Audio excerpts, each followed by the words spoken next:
I spent close to $500,000 on Etsy advertisement. And in this video, I want to share with you guys what I've learned. Now, I've been selling on Etsy for the past 6 years, and understanding Etsy ads has been the most critical deal for my business. Now, I've been around for 6 years and I have employees, I have staff. I'm still around, which means what I'm doing is working. My personal Etsy shop has over 120,000 sales. I'm obviously a 1% Etsy business, and I also consult and manufacture for other Etsy shops. And collectively, we're doing close to 1,200 every single week. And that's because we're using advertisement. And I want to share with you guys what I have been doing with advertisement and why I believe it's such a critical step for your Etsy business. And here's the catcher. It is not going to be profitable. In fact, for the most of the time that I've been on Etsy, the profitability from Etsy ads directly have been very little. And in fact, a lot of times it hasn't been profitable. So if you're thinking to run Etsy ads and you turn it off when you see that it's not profitable, you are not using it correctly. And so I want to share with you guys what worked for me. Again, it's not working for everybody. You have to understand where you are in your Etsy business, in the journey of building a business, and how much money you have to spend, or maybe the ability to run Etsy ads. So I really want to make sure that that's clear. Now, it's going to be an in-depth video. So if you don't have time right now, watch as much as you can. Save it for later, because I think what we're going to talk about here is absolutely critical. Because here's the thing. Running Etsy ads is going to be more and more essential for you to succeed on Etsy. It used to be where you didn't have to. Now you kind of have to.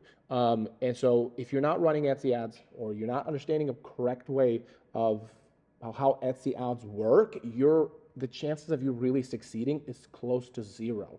And it's going to become more zero the further we go into it. I'm going to explain all of that in this video. If you are new, my name is Vlad. Like I said, I've been selling on Etsy for the past 6 years. I have an Etsy shop with over 120,000 sales. So when it comes to Etsy, I know what I'm talking about. And in this channel, we talk about everything Etsy. So make sure to subscribe, hit the bell notification. Let's get started. Now, here's the thing about Etsy. It's an AI. And we have been talking about AI for the past 2 years, assuming that AI really came out 2 years ago. But it hasn't. AI has been around for a long time. It's just the way we interact with the AI has changed, because the complexity of AI has changed. And the number one factor, number one difference, or what really keeps an AI alive, is data and the ability to process that data and give it to us.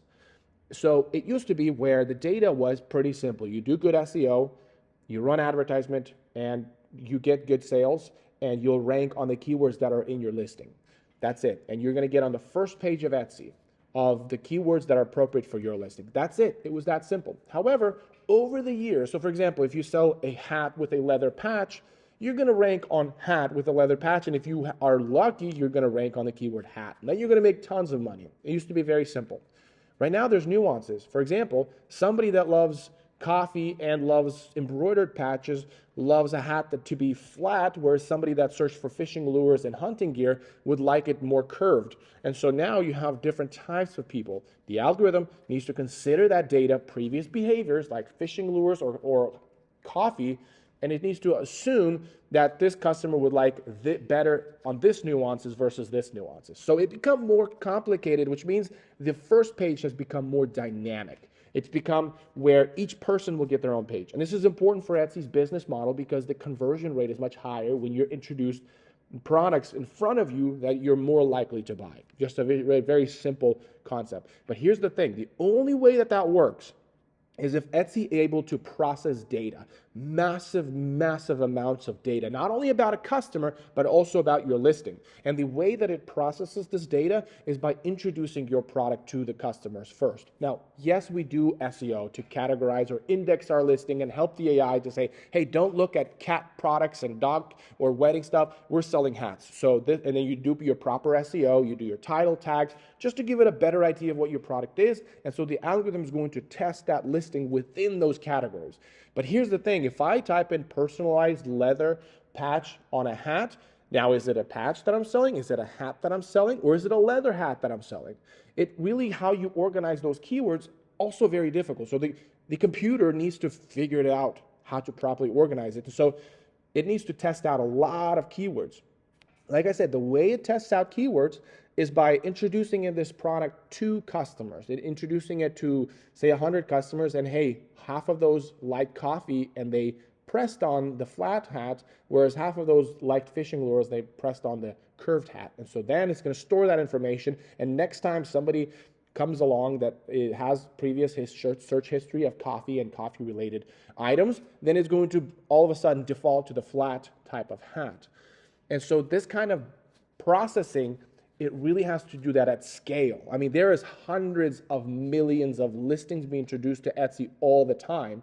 And there is just, I don't even know how much numbers of customers that come onto the platform. And not only seasons change, the customers change. They used to love really bright pink when they were a little girl or when they were teenagers, but then they became more blush, more subtle pink.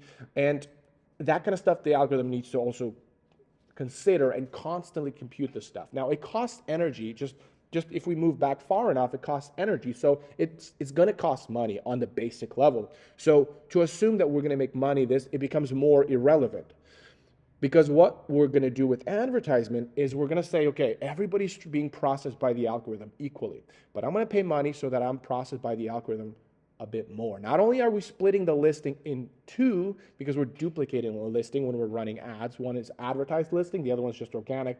We're really divide and conquer, but also we're telling the algorithm, hey, we're going to pay you money. We're going to give your company money if you could just find us more customers and try this thing at a faster rate. And so what it's going to do is going to find more customers to introduce your product to more customers sooner, and it's going to find out this information much faster. Two things will happen. You'll either know that your listing is doing great and all of these customers are now coming along and you're getting to recognize what those customers are, or you're going to find out, hey, these customers are not really interested in this product, so you're going to give up on that product much sooner. You're going to look at the product and it's not doing anything, even though it's introducing this product to those customers. There's no conversion, there's no click-through rates, very little or poor data. You're going to know, okay, I'm not going to waste my time on it. I'm going to move on to the next listing. So that is really important. By the way, side note, that's really important that you understand which listings you don't need to focus on. But then you're going to find a listing that is doing really well. Why? Because you're being introduced to more customers, right? If you are selling, say, a fishing hat sells better than a flat hat, you're going to, okay, I'm going to put more fishing hats. I'm going to put a camo hat, and I'm going to do a camping and a hiking hat, right? Now you're making distinction because there's more customers here, or they have a higher affinity. They have a higher ability to buy. They're more likely to buy. So I'm going to introduce my more products into this market. And so you're also boosting that, and it's also finding that customers. This is another reason why I believe Etsy ads will continue to boost your business. What happens is when you introduce your product to those customers, to a variety of customers, it's going to find those customers.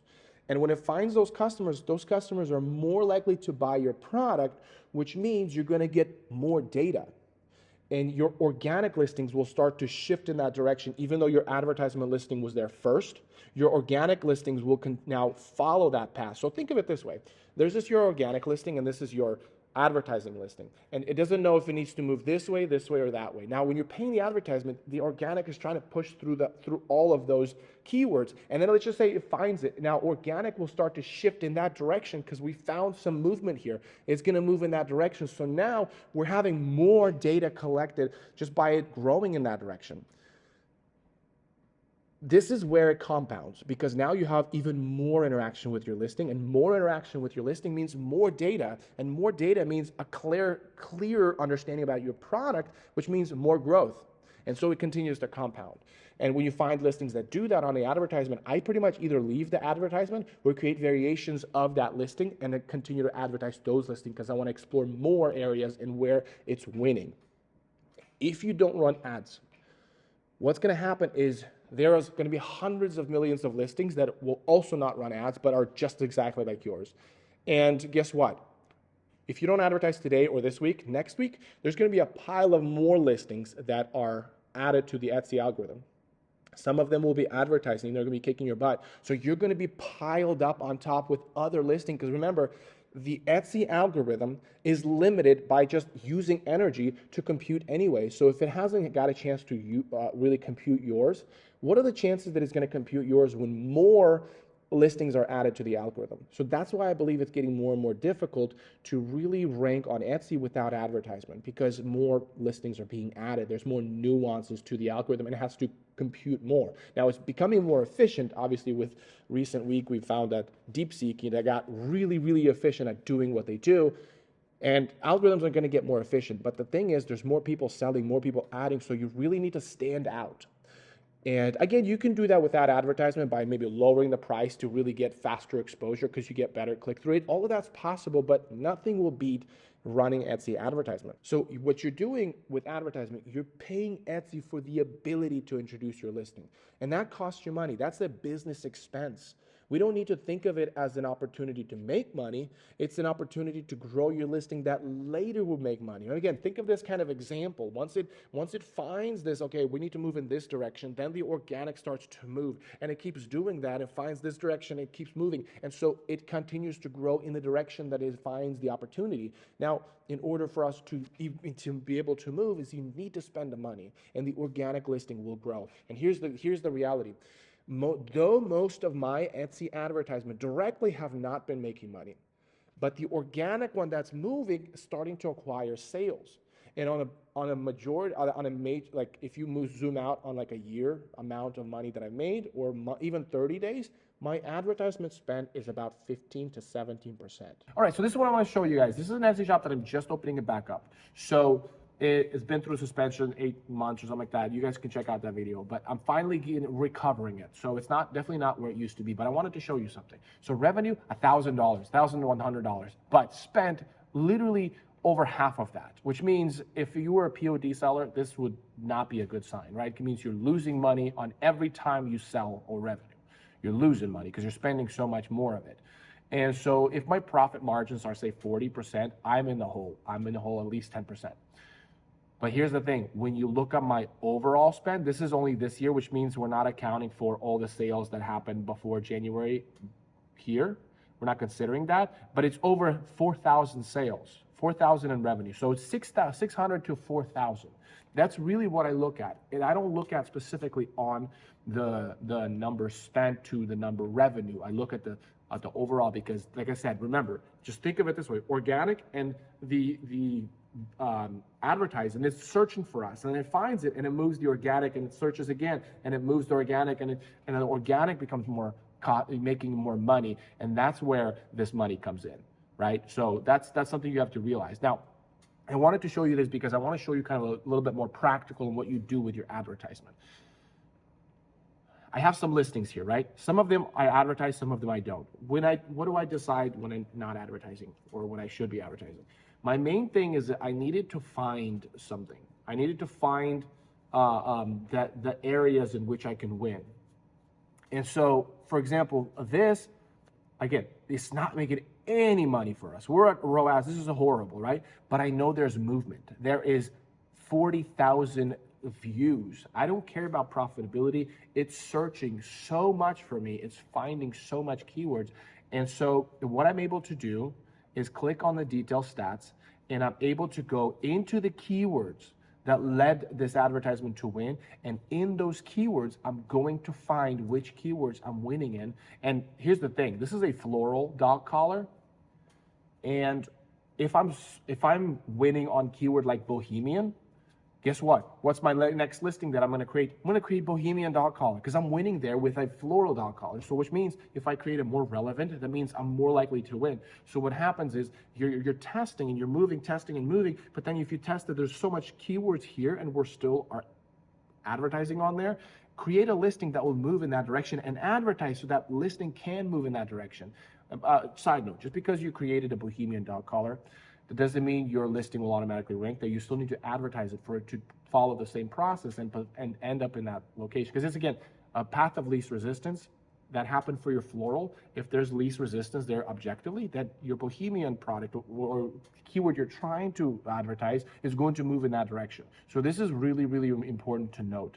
So when you're running ads, again, you're researching, you're finding this data, and my organic starts to, like, if you're getting, say, 9,000 clicks, or let's just say you have 1,700 clicks, when you go on your store, again, this is nothing closed. Look how much clicks you're getting because organic listing is starting to acquire those clicks as well.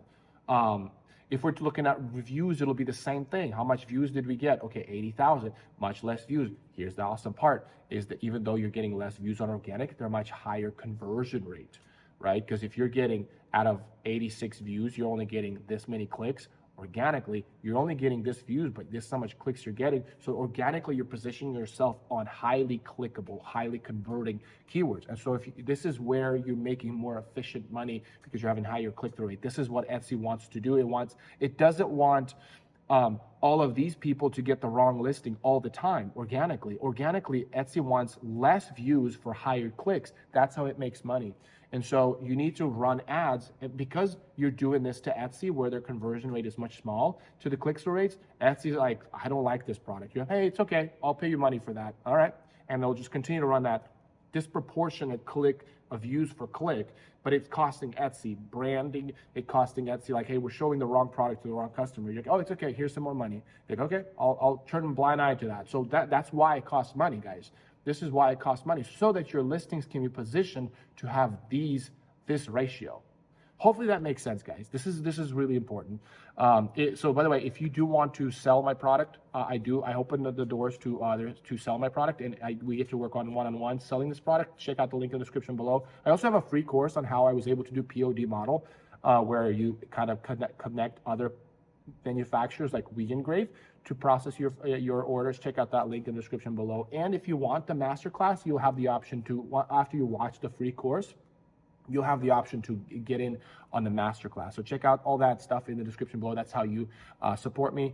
And super excited to see you guys in the next video. Well, I don't see you guys. You guys see me. I'm super excited for you guys to see me in the next video. All right, until next time, have a good one.